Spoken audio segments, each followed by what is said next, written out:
umpisahan natin to mga bossing doon sa pangunguyog no kay Vice Presidente Inday Sara Duterte mga kababayan. Kasi po kaninang umaga no o maghapon diyan sa Pilipinas ay nagkaroon po ng kumbaga last hearing o huling hirit po ng mga kongresista no kumbaga wrap up report para doon po sa mga naging hearing ng Quad Committee. Isa-isa po sila, nagbigay sila ng pahayag at mga kababayan, halos iisa lang po ang ang tinutukoy ang Vice Presidente Inday Sara Duterte. Unahin natin yung kay Adjong mga kababayan, okay?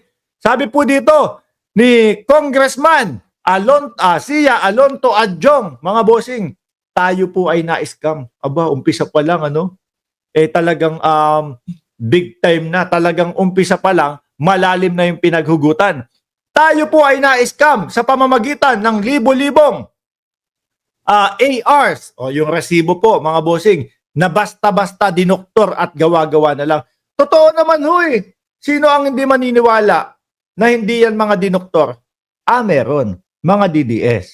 Di ba? Sila lang naman po ang hindi naniniwala na hindi dinoktor yan at tama ang ginawa dyan. Dahil nga daw po confidential funds. Confidential yan dapat hindi totoong mga pangalan ang isasubmit sa COA. Bakit? Ipupubliko ba o ipupubliko ba ng COA yung mga resibo na yun? Hindi. Ngayon lang napupubliko dahil mga kababayan nagkakaroon na ng agam-agam o nakikita na merong mga irregularidad. Pero kung wala namang ganyan, hindi naman ipupubliko ng Kongreso at ng COA. Kaya dapat yung ipapasa, bugok din ton talaga si Harry Roque. Sabi, confidential nga tapos bibigyan mo ng tamang pangalan. Kakampi ng gobyerno ang COA Di ho ba mga kababayan? Sabi pa dito, there is only one person in the middle of the issue surrounding the anomalous utilization of confidential funds, the mastermind, Vice President Sara Duterte. Akala ko nung una mga kababayan, si Adjong malambot kay Vice Presidente. Kasi merong merong hearing na halos, kay Duterte pala yun. Merong hearing na halos kala mo lumambot sila. Hindi din pala, no? Eto naman po. Kay Congresswoman, Jinky Luistro, mga kababayan, ang perang ito ay hindi kanya. Correct. Ganyan din yung sinabi ni Akop, no? Hindi pera ni Sara Duterte yan. Ito ay pera ng taong bayan.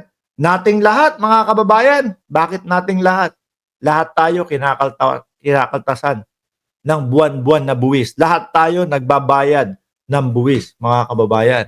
Ano? So, marapat lang po na malaman natin ang kasagutan ng Vice Presidente kung saan talaga napunta yung pera ng bayan. Ngunit ang bawat piso ay ginamit sa maling paraan na may layuning magkamal ng yaman. Rektahan na po itong sinasabi na bulsa ang napuntahan. Mahigit kalahating bilyon piso, ilang classroom ang sanang napagawa, ilang libro at laptops ang nabili gamit ang perang ito. Ilang feeding program ang maaaring maisagawa. Biruin nyo mga kababayan, kung mai-upgrade mo yung ating mga estudyante, mabigyan ng magagandang laptop sa kalahating bilyon na yan, ay nako. Mas tatangkilikin ang mamamayang Pilipino o ang Pilipino sa ibang bansa. Ngayon mga kababayan, in demand po ang bawat Pilipino. Gusto ng mga employer, mga bossing, Pinoy. Bakit masisipag lalo na kung yung mga future nating mga yung mga future nating mga estudyante, matatalino na, advance pa, at masisipag pa. Lalo pong magiging yun, in demand. At malamang sa alamang po, tayo lagi, Pinoy lagi ang hinahanap mga kababayan sa bawat mga employer na naghahanap na gagawa o manggagawa para sa kanila. Sabi ni John J. S. Jason, mga DDS, masaya pa, ninanakawan sila ng BP. Ayan, sabi ni John J. Mark, sana wag tayong magkaroon ulit ng namumunong hindi mapagkakatiwalaan. Nasa sa atin po yan. No? Kung sino yung mga bibigyan natin ng boto sa susunod na eleksyon, lalong-lalo na sa midterm election. Si Congressman Rods Gutierrez naman po, mga kababayan, throughout the course of 7 hearings, we have brought details of some long-held suspicious the confidential funds of the OBP and DepEd had been abused or malversed or perhaps even taken. Nahalata na din huyang mga yan, mga boss, doon sa mga pag-arte-arte nila na kapag ka nasusukol, naiipit at wala na hong maisagot, mga bossing, bigla na lang hong mga nagkakasakit, bigla na lang pong, hindi na ako makahinga. Di ho ba? No. Biruin nyo yung 7 hearing na yon, mga kababayan, grabe. Yung 7 hearing na yon, mga kababayan, halos lahat po, walang isang hearing na hindi sila nahalata, na iniiwasan nila yung mga katanungan sa kanila, mga bossing. No? By abuse, I mean that the relevant officers of the OBP and the DepEd took advantage of gaps, no? In fact violated Joint Circular 2015-001. Mahirap po ang problema na ito. Pera po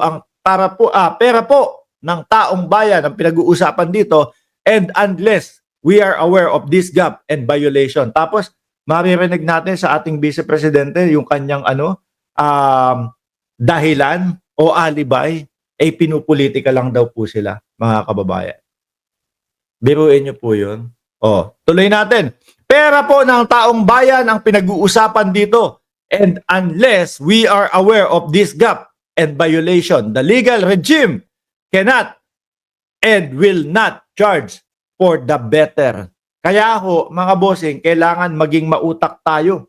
No? Kailangan maging maalam tayo, lalong-lalo na po doon sa mga tao, no, na iboboto natin, lalong-lalo po sa midterm election. Kung ano po yung magiging dulot nila, o lalo na sa impeachment diyan sa Senado, mga kababayan, di ba?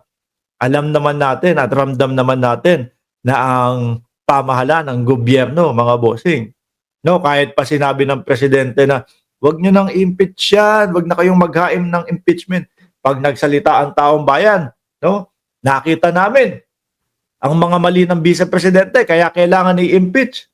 Oras at panahon lang ang hinihintay niyan, no? Kaya yung impeachment na yon, nakasalalay yon, mga kababayan. Saan po? Sa midterm election ng Senado. Lusot na sa Kamara yan, lusot na sa Congress yan. Pero sa Senado, nasa sa atin po yun kung sino yung mga iboboto natin. Pag bumoto tayo nung mga anti-impeachment, walang mangyayari.